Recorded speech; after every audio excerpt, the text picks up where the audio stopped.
디모데후서 1장. 하나님의 뜻으로 말미암아 그리스도 예수 안에 있는 생명의 약속대로 그리스도 예수의 사도된 바울은 사랑하는 아들 디모데에게 편지하노니, 하나님 아버지와 그리스도 예수 우리 주께로부터 은혜와 긍휼과 평강이 내게 있을지어다.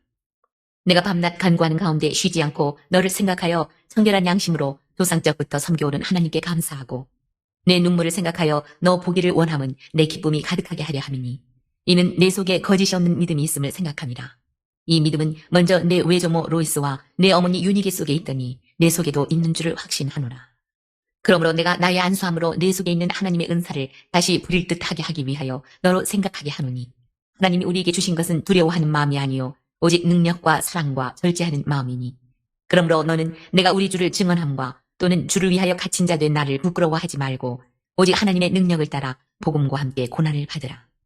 하나님이 우리를 구원하사 거룩하신 소명으로 부르심은 우리의 행위대로 하심이 아니요 오직 자기의 뜻과 영원 전부터 그리스도 예수 안에서 우리에게 주신 은혜대로 하심이라. 이제는 우리 구주 그리스도 예수의 나타나심으로 말미암아 나타났으니, 그는 사망을 패하시고 복음으로써 생명과 썩지 아니할 것을 드러내신지라. 내가 이 복음을 위하여 선포자와 사도와 교사로 세우심을 입었노라. 이로 말미암아 내가 또 이 고난을 받되 부끄러워하지 아니함은 내가 믿는 자를 내가 알고 또한 내가 의탁한 것을 그날까지 그가 능히 지키실 줄을 확신하니라. 너는 그리스도 예수 안에 있는 믿음과 사랑으로서 내게 들은 바 바른 말을 본받아 지키고 우리 안에 거하시는 성령으로 말미암아 내게 부탁한 아름다운 것을 지키라. 아시아에 있는 모든 사람이 나를 버린 이 일을 내가 아나니 그 중에는 부겔로와 허무게네도 있느니라. 원하건대 주께서 오네시보로의 집에 긍휼을 베푸시옵소서. 그가 나를 자주 격려해주고 내가 사슬에 매인 것을 부끄러워하지 아니하고 로마에 있을 때에 나를 부지런히 찾아와 만났습니다. 원하건대 주께서 그로 하여금 그날에 주의 긍휼을 입게 하여 주옵소서. 또 그가 에베소에서 많이 봉사한 것을 내가 잘 아느니라. 이상은 하나님의 말씀입니다. 아멘. 오늘 이제 디모데 후서는 디모데 전서를 쓰고 약 한 4년이 흘렀습니다. 4년이 흐르고 나서 이제 바울이 로마 감옥에 갇혀가지고 거의 이제 사형 선고가 곧 내려질 이제 거의 끝이다 생각하면 돼요. 그래서 바울도 그 죽음에 대한 생각을 가지니까 죽음의 반대는 생명이거든요. 그래서 1장 1절에 이렇게 얘기한 거예요. 하나님의 뜻으로 말미암아 그리스도 예수 안에 있는 생명의 약속대로, 이게 여기에서만 나오거든요. 다른 그 서신서에는 이 단어가 나오지 않아요. 생명의 약속. 그렇다면 지금 바울은 곧 이제 사형 선고를 받고 세상을 이제 끝날 그런 일이 있을 때 바울이 가장 사랑하는 사람이 기억되는 거죠. 누구냐면 오늘 디모데라는 거예요. 그러면서 이 디모데후서는 마치 유언과 같은, 선배가 후배에게 마지막으로 너는 이런 삶을 살아야 되고 이런 목회를 해야 된다라고 하는 유언과 같은 내용이 오늘 디모데후서의 내용이에요. 이 유언의 메시지가 노사도 바울에게만 바울이 써서 디모데에게만 전달되는 게 아니라 오늘 이 시대를 사는 저와 여러분에게도 전달되어야 됩니다. 그래서 이 메시지는 다름 아닌 다른 사람에게 주는 메시지가 아니라 나에게 주는 메시지다. 이걸 받아들여야 은혜가 돼요. 이제 디모데가 말 많고 탈 많은 그 에베소 교회 목회를 합니다. 너무 힘들어해요. 그리고 좀 어려워요. 근데 그럼에도 불구하고 디모데 전서를 쭉 썼죠. 쓰고는 이제 한 4년 지나서 이렇게 이제 있는데, 마치 이제 이게 찰스 스윈들은 이제 이 본문을 이렇게 약간 미화시켰어요. 어느 날 이제 디모데가 그날도 좀 힘들게, 좀 무거운 짐처럼 느낀 상태에서 강단에 오르려고 이제 주일날 준비하고 있어요. 거의 준비했다고 그래요. 그런데 주일날 준비하는데 유튜브가 되나? 지금 뭐가 사인이 왔는데 잘 확인해 봐요. 주일날 준비하고 있는데 누가 딱 서신을 가지고 온 거예요. 한번 볼까요? 4장 12절.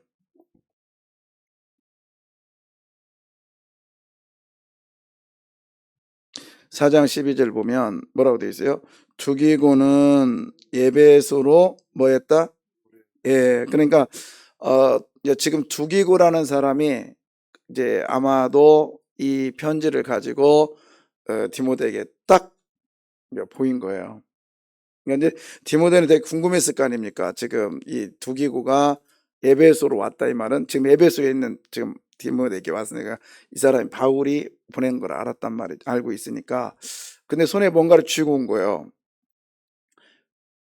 쥐고 왔는데 딱 와서 디모데에게 딱 주는데 그때는 이제 두루마리 했을 거 아닙니까? 두루마리를 쫙 피는데 딱 피는 순간 1절이 딱 보인 거예요. 1절이. 근데 원래 이 원문에는 바울이라는 단어가 딱 앞에 나옵니다. 바울이라는 단어가. 그러면 생각해 보세요. 딱 편지를 딱 봤더니 바울이라는 단어가 딱 나왔을 때 그 심정이 어떻겠어요? 디모데가. 지금 자기의 선배가 지금 노마 감옥에 있단 말이에요. 그것도 영적 아버지가.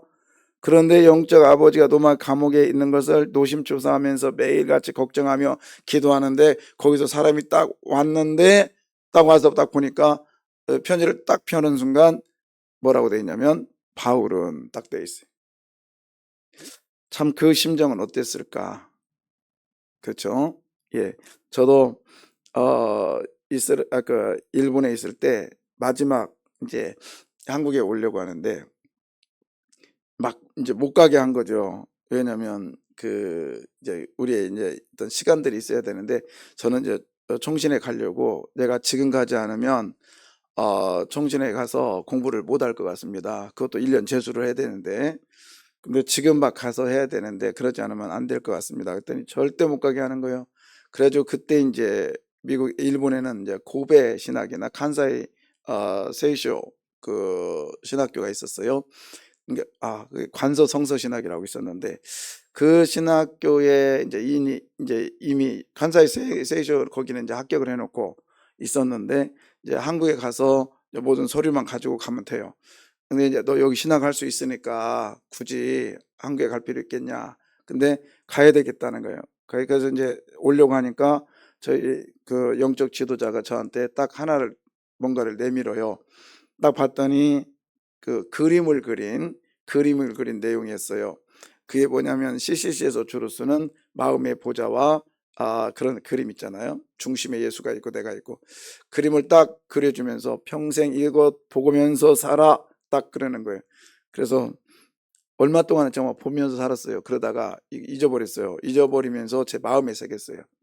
마음에. 그러니까는 마지막 유언과 같은 메시지가 들려질 때 그것이 계속적으로 기억된단 말이죠. 저도 뭐 그런 생각이 있을 거 아닙니까? 저의 영적 스승인 그리고 영적 아버지인 원로 목사님이 저한테 해주셨던 말씀 중에 여러 가지가 있어요. 근데 그거 하나 딱 정말 제가 철저하게 지키는 거 있습니다. 아무개는 제 목사 꼭 내가 너한테 꼭 부탁한다. 그런 있어요. 그래서 그 누가 뭐라 해도 제가 그 사람은 절대 건들지 마라. 내가 알아서 할게. 그래서 지금까지 오고 있습니다. 저는 그 약속은 지킬 거거든요. 근데 제가 왜 이런 얘기를 하냐면 디모데의 심정이 저의 심정으로 다가와요. 저의 심정으로. 그래서 어떤 원로 목사님이 그랬어요. 자기 이제 얼마 안 남았을 때 저한테 그 원로 목사님 때문에 힘들지. 야, 원로들은 빨리 죽어야 돼. 그래요. 그래서 제가 그랬어요. 목사님 그런 얘기 하지 마세요. 저에게 스승은 오직 그분밖에 안 계셔요. 그래서 이제 그랬더니 아무 말 못 하시는 거예요. 제가 맞아요 할 줄 알았는데 말을 못 해요. 그랬더니 그분이 이제 원로가 됐어요. 제가 그랬어요. 원로들은 빨리 죽어야 되는데 제가 그랬다니까요. 웃으면서. 그랬더니 하는 말이 응, 응 하면서 끙끙거리는 거야. 그래서 목사님 어때요? 그랬더니 내가 그때 잘못했어. 그때 최 목사 심정을 알겠어. 그런 얘기예요. 그러니까 이 서로의 관계가 정말 중요하다라는 거를 저는 이제 느끼게 되는데, 교회는 갑과 을이 아니라, 성도와 목회자가 아니라 아버지와 아들로 관계가 가져야 돼요. 그래야 저도 여러분에 대해서 맘 놓고 목회를 하고, 또 여러분도 저에 대해서 그런 목회를 또 신앙생활을 하는 거 아니겠어요? 저거 언제 갈라나? 저 좋은 자리 있으면 갈 거야? 아이고, 저 성도도 마찬가지. 이러면 서로 마음을 안 놔요. 그러면 그냥 형식으로 예배 드리고 있다가 가는 거예요. 근데 하나님이 보실 때 그 예배가 어떻겠어요? 우리 정말 하나님이 기뻐하는 예배자 되시길 바랍니다. 예. 자, 보십시오. 오늘 바울은 그 후배 디모데에게 생명의 약속이라는 것, 자기는 곧 죽는다. 그렇지만 생명이 얼마나 중요하고 그것이 하나님으로부터 온 사건이다라는 것을 다시 한번 내가 기억하겠다. 그러면서요, 2절 한번 읽어보실래요?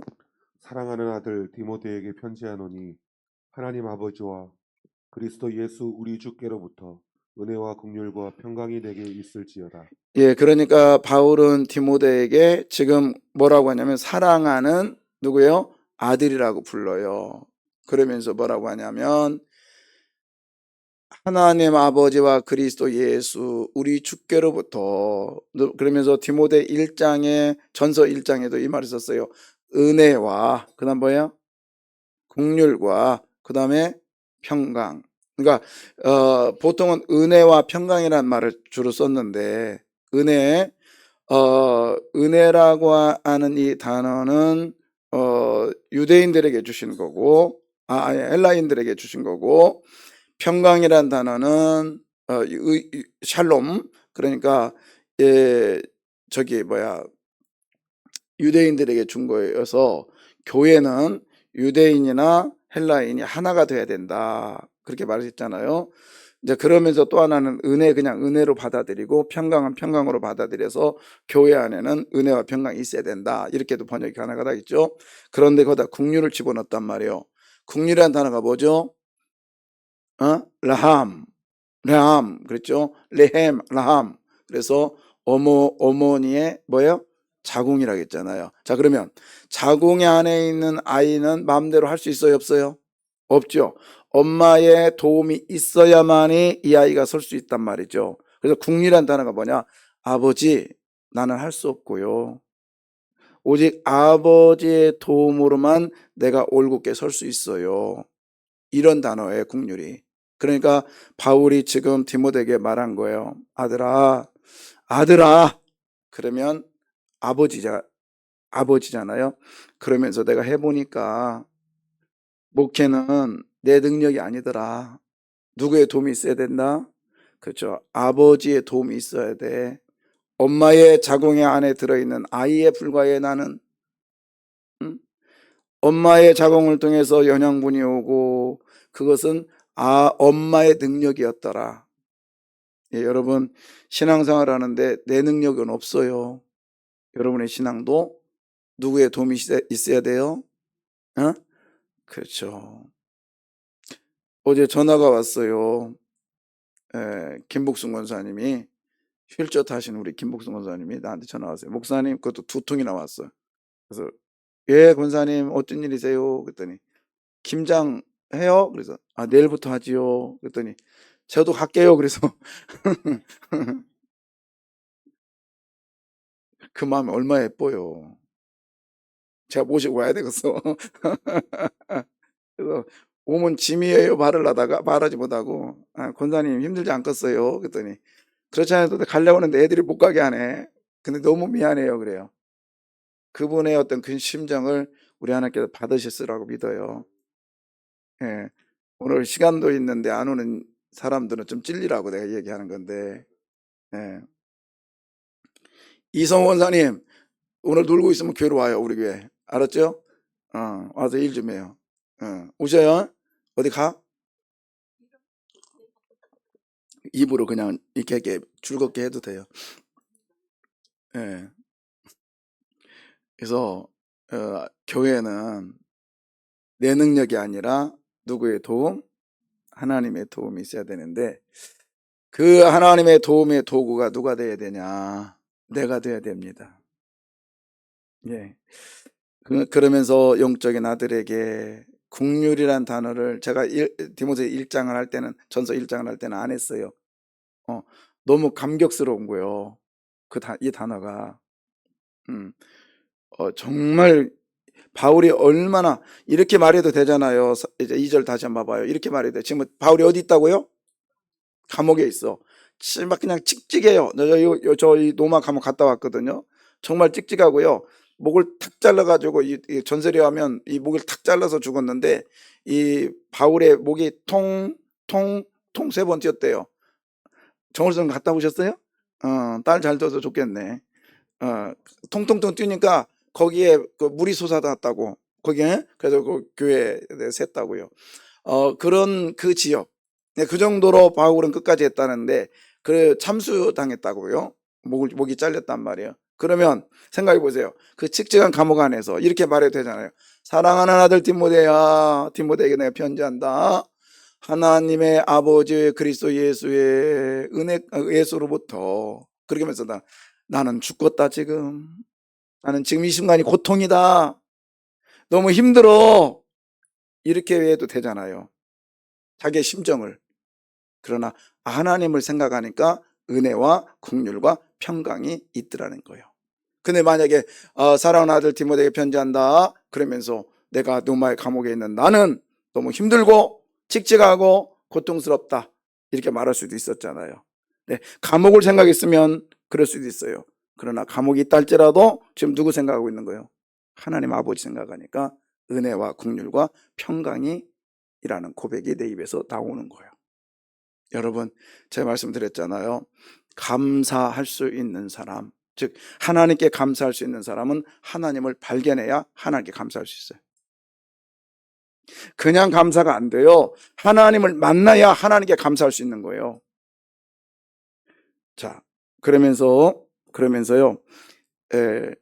3절 볼게요. 3절 한번 읽어봐요. 내가 밤낮 간구하는 가운데 쉬지 않고 너를 생각하여 청결한 양심으로 조상적부터 섬겨오는 하나님께 감사하고. 예, 이게 이제 청결한 양심으로 그것을 이제 바울의 입장인가 아니면 디모데의 모습인가를 이제 구분하기가 좀 그런데요.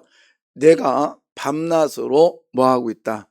간구. 기도보다 조금 더 집중적으로 그러니까 감옥에서 이제 죽을 날이 보지 않으니까 곧 사형당하겠네. 그러니까 사랑하는 사람들이 자꾸 생각날 거 아니에요. 그러니까 그 중에 누구예요? 디모데예요. 그러니까 청결하다, 이건 정결하다하고도 다르잖아요. 이 청결하다 이 단어는 어디와 연결되냐면 5절에 이 단어와 연결돼요. 5절 보세요.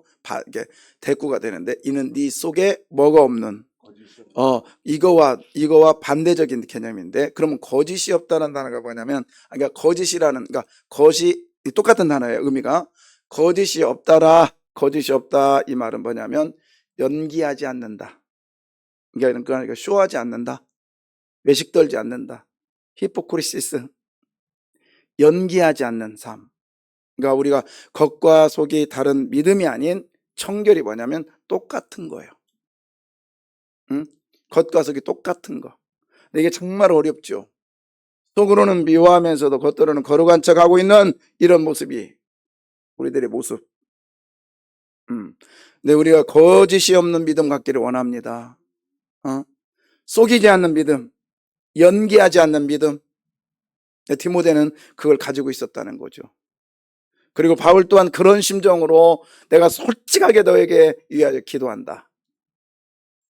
이거 정말 어렵잖아요. 별로 안 좋아하는 사람한테도 기도해달라고 하면 기도하면서도 겉으로는 기도하면서 속으로는 그런 사랑하는 마음이 없는 경우도 있잖아요. 그런데 바울은 그렇게 얘기하죠. 연기하지 않는 믿음을 가진 디모데한테 간구하는 거예요. 집중적으로 디모데를 위해서 기도해 주는 거예요. 4절 보겠습니다. 쉬지 않고 너를 위해 생각하는 이유가 네 뭐를 생각하여? 눈물은 진정이라는 단어와 연결이 돼요. 그죠? 가식으로 흐르는 눈물은 연기자의 연기자. 근데 거기다가 눈물을 흘리는 사람은 진실한 사람이에요. 맞아요? 예, 진실한 사람. 지난 주일날 저한테 와서 어떤 분이 좀 막 얘기하시다가 나중에 울어요. 울어. 저는 그 눈물을 보면서 제가 회개했어요. 지금 제가 어 이제 조금 이제 배가 조금 배 나왔다고 신방 가면은 양반자세 떡 하고 내가 기도를 하거든요. 그러면서 속으로 항상 그랬어요.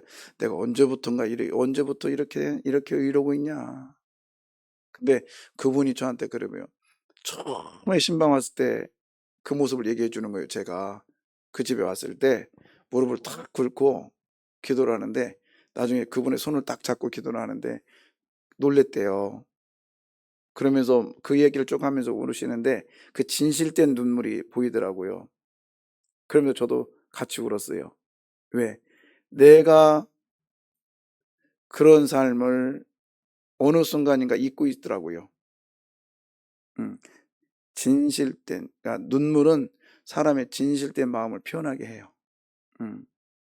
근데 지금 바울이 디모데에게 다시 4절 보세요. 네 눈물을 생각하여 눈물을 생각하여.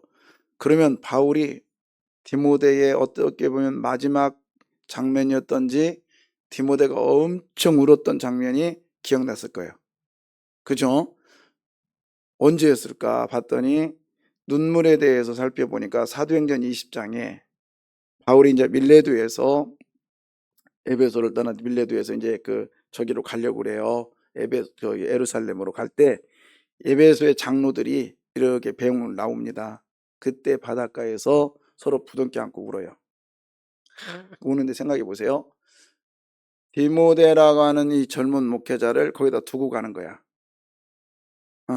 그때 디모데의 눈물과 장로들의 눈물이 같이 흘릴 수도 있어요. 근데 디모데는 그때 울었다는 거예요. 지금 그때 울었을 때 그 울음이 바울에게는 그냥 울음이 아니라 바울의 가슴을 저미는 눈물이었었다는 거죠. 그래서 바울이 자기의 생명이 이제 끝나는 그 시점에서도 그 디모데의 힘들어했고 디모데의 마지막 장면이 지금 바울에게 생각이 나는 거예요. 네 눈물을. 여러분의 진실함이 그 사람에게 새겨지기를 원합니다. 여러분의 진실함이 나의 동역자에게 새겨지기를 원해요. 그냥 헤어질 때 잘됐다 야, 아이고 2번 다시 보기 싫다 야, 그게 아니라 자꾸 생각나고 그 마지막 장면 그것이 생각나는. 그래서 저는요 그 마지막 장면은 거의 다 사람들이 새기거든요. 거의 새깁니다.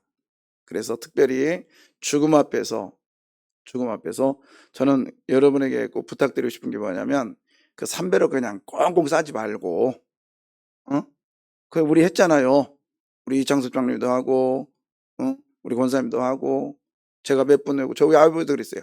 양복 딱 입혀서 꽃 쫙 놓고 꽃 속에다가 딱 놓고 좀 화장 좀 시키고 그다음에 머리 벗겨졌으면 뭣도 입히고 모자도 딱 씌우고. 이창섭 장로님 가시는데요. 1분 순사 같더라고. 진짜 딱 맞죠 권사님? 네, 멋졌어요. 그냥 꽁꽁 묶어가지고 하는 게 너무 싫은 거예요 저는. 그래서 쫙 하니까 너무 예뻐요. 그러니까 여러분 꼭 유언하셔야 돼. 2가지 유언하세요.